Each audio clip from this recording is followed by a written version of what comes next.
Hey, I'm Jeff. And I'm Phil, and we're the Cocktail Dudes. Today we're making the HumDinger. It's a HumDinger. It is a HumDinger. It's our favorite recipe using hum liqueur. And we've made this for a couple of years now. But we're only now getting around to making the video because... It's hard to get anywhere outside of Chicago. Yeah. Initially, this was made by a bartender in Chicago. And for the longest time, we would have to go down to Chicago, take the train, go to the liquor store, grab armfuls of hum, and then take the train back. Right? Right. By the time we got back, one of the bottles was always empty. No. No. But we've delayed making the film about it because, for the most part, we don't make videos where there's liqueurs no one can find. Right. We have a couple of those, but those are extra special. But now, we saw this when we were on our trip to the West Coast. It's available in our market. And so, it's time to share it with the world. That's right. Yeah, and that, it's got a lot of complexity, so we were concerned about the shelf life, too. Yeah, initially we said this thing is not going to make it on the shelf. So we have a bottle, that's not this bottle. We have a bottle opened for 2 years now, just sitting on the shelf, not refrigerated. And it's almost as good as day one. It's even a little better, I think. Yeah, I think so, too. This is hibiscus, kaffir lime, cardamom, and something else. Ginger. And the nose is just remarkably cardamom, and taste is very cardamomy. And then... Is that a word? Cardamomy, yes. I think that would be a word. Said that 10 times fast. If we say it enough, it becomes a word, I think. I think so, too. But I said, and I don't know if you recall this, I'm not sure, but I said that lime flavor is going to get lost. Yeah. But now I think it's even more limey as it sits there. It's that word limey. That's a word because an English person is a limey. Right. So anyway, we're making the HumDinger today, which is hum liqueur, bourbon, rock candy syrup, Luxardo maraschino liqueur, and some sort of orange citrus.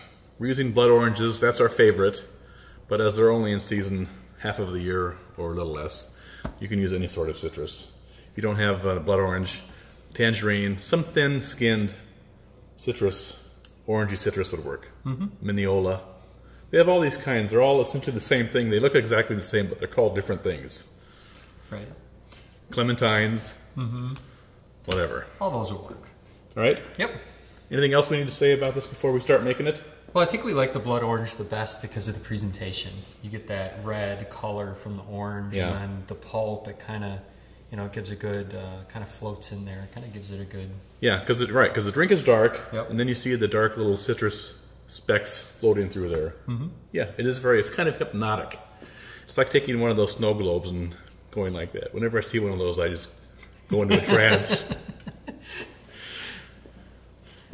Sounds good. I think I'm in a trance right now. We haven't even made it yet. So. All right, we're going to start with the hum liqueur. This is not inexpensive. We pay $40 for this, or a little less per bottle. But you only ever use a little bit because it's very strong. We're using 1 ounce, and that's a lot for most of the drinks that we use hum in. Try to say that. Homonym. We got 1 ounce there. All right. We're going to use 1.5 ounces of bourbon. We're using the Four Roses today. Nice. Perfect. You are very efficient at getting the exact amount. I've been practicing a Right. lot. 1/2 ounce of rock candy syrup. This, we feel, gives it just that little extra edge because this rock candy syrup has just a hint of vanilla taste to it. Just a smidge. And it just gives it another layer there. You can use regular simple syrup if that's all you have, and that'll be fine. And then 1/4 ounce, just a smidge, of Luxardo maraschino liqueur. Nice. This, I think, is one of the best bottles for pouring. I love that. It's got one of those things in there. I don't know what you call that. Thingy. Probably a thingy-majiggy. Well, the thing I love about the bottle is this right here. Yeah. It's like those old Chianti wine glasses. Yep. You don't see those very much anymore. No, you don't. Thank goodness for that, probably. Well, I'll reuse those bottles to bottle wine. Just because I like that Oh, yeah. Because I use it so much. I mean, it's a great liquor, and we use it in quite a Yeah. few different drinks. Right. So I accumulate quite a few bottles, and it's, you know, so well dressed, literally, Yes. that that I can't, you know, throw it away. I got to reuse it for something. So Nice. Put your cologne in there. Now we're going to use the center of a blood orange, and we're going to just quarter it. And then Phil's going to muddle this. And we're using the center of the orange because this drink is particularly sensitive to the bitterness from the rind. Mm-hmm. So when you muddle it, all you want to do is get the juice out. You don't want to go cranking on it and getting the rind bitterness. We're using the center because that's more pulp to rind ratio, right? And that's why we suggest, if you are not using a blood orange, to use a thin-skinned citrus. All right? And it's real important to make sure that you're muddling it correctly. Sometimes you want your fruit that you're putting in there really messed up, and sometimes you want to be very gentle with it, and that can change the flavor of the drink. Exactly. So just kind of give it a good squeeze, and that's it. Voila. Very gentle.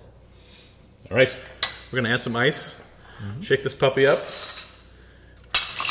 We'll have it in the glass in no time.